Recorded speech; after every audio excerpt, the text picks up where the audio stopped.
இங்க ஆலன்னு ஒருத்தன் மக்களுக்கு நல்லது செய்யறதுக்காக வரப்போற எலெக்ஷன்ல போட்டியிட போறேன்னு சொல்ல அங்க இருக்கவங்க இவனை பார்த்து கேலி பண்ணி சிரிக்கிறாங்க. அதே எலெக்ஷன்ல அவனை எதிர்த்து போட்டி போடுற ஒரு ஆளு என்னை எதிர்த்து போட்டி போடுற ஆலனை பத்தி நான் உங்களுக்கு சொல்றேன் அப்படின்னு ஆலனோட பர்சனல் லைஃப் போட்டோ எல்லாம் எடுத்து உருவ கேலி எல்லாம் பண்ணி இவனை பாருங்க இவனை நம்பி எல்லாம் எப்படி ஓட்டு போட போறீங்க நீங்க அப்படின்னு அவனை கலாய்ச்சி தள்ள அங்க இருக்கிற எல்லாரும் சிரிப்பாங்க.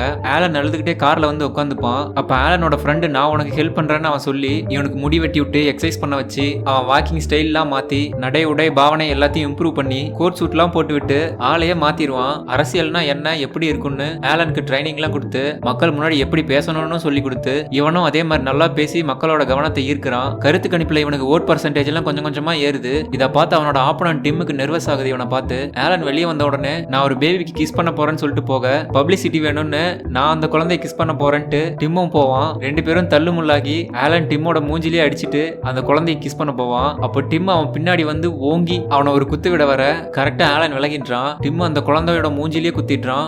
பாவங்க அந்த குழந்தை. அங்க இருந்த மீடியாஸ் எல்லாம் இதை கவர் பண்ணிட்டாங்க. அதனாலேயே டிம்முக்கு கருத்து கணிப்புல ஓட் பர்சன்டேஜ் எல்லாம் கம்மியாகிடுது. ஆலனும் நல்லா பிரச்சாரம் பண்ணிட்டு இருக்கான். டிம்முக்கு கடவுள் நம்பிக்கை கூட இல்ல, அவன் சர்ச்சுக்கு போய் ஒரு வருஷம் ஆகுது அப்படின்னு ஆலன் அவனை பத்தி விமர்சனம் பண்ண மக்கள் ஆதரவு குறைஞ்சிடக்கூடாதுன்னு டிம்மு சர்ச்சுக்கு போவான். அங்க போய் ஒரு விஷப்பாம்பை கையில பிடிச்சிட்டு இருப்பான். அதாவது அந்த பாம்பு கடிக்கலனா அவங்க மேல கடவுளுக்கு நம்பிக்கை இருக்குன்னு அர்த்தம். அது ஏதோ அமெரிக்காவில பழைய வழிபாட்டு முறை போல ஆபத்தான முறையா இருக்கு. இவனும் அந்த பாம்பை தூக்கிட்டு இருக்க அந்த பாம்பு இவன் கையிலேயே கடிச்சிரும். சர்ச்சுக்குள்ள கெட்ட கெட்ட வார்த்தையில கத்திட்டு இருப்பான். இப்படி எல்லாம் சர்ச்சுக்குள்ள பேசாதீங்கன்னு ஒருத்தர் சொல்ல என்ன பாம்பு கடிச்சிருச்சுன்னு சொல்றான். அப்போ உங்க மேல கடவுளுக்கு நம்பிக்கை இல்லைன்னு அந்த மனுஷன் சொல்ல அப்படிலாம் இல்ல கடவுளுக்கு என் மேல நம்பிக்கை இருக்கு, பாம்பு கடிச்சும் எனக்கு எதுவுமே ஆகலன்னு டிம் சொல்ல இது ஒரு அதிசயம்னு சொல்லி ஓட்டுக்காக மக்களோட ஆதரவு வாங்குவான். ஆனா திடீர்னு அவனுக்கு ஒரு மாதிரி தலை சுத்த அந்த பாம்போட விஷம் பாடிக்குள்ள பரவுது போல. அங்க இருந்து கத்திக்கிட்டே ஓடி போய் கண்ணாடி உடைச்சிட்டு வெளியே விழுந்துருவான். ஹாஸ்பிட்டலுக்கு போகாம காட்டுக்குள்ள ஓடிட்டு இருக்கான். அந்த பாம்பு கடிச்ச இடத்துல விஷத்தை உறிஞ்சி துப்பிட்டு அப்படியே ஓட ஒரு சேத்து சகதியில போய் விழுந்துருவான். விழுந்து எழுந்து ஒரு வீட்டுக்குள்ள உடச்சிக்கிட்டு போய் பேய் மாதிரி அங்க போய் விழுவ அங்க இருக்கிற எல்லாரும் பார்த்து பயந்துருவாங்க.